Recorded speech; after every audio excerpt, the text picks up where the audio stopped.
everyone, this is Mama Liu's kitchen. Today I'm going to make a chicken in scallion ginger sauce. Let's start.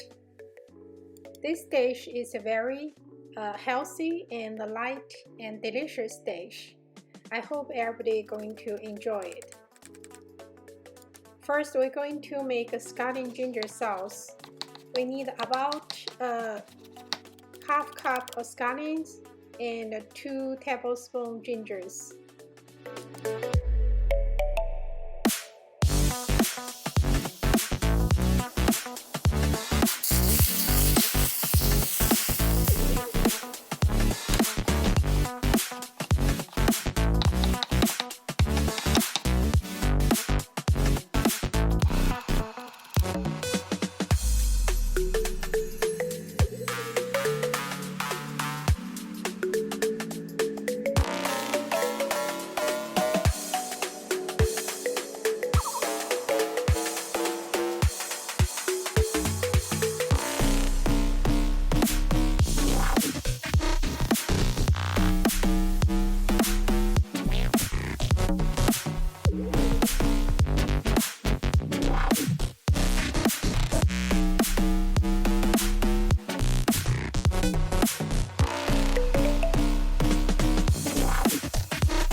Thank you for everybody watching.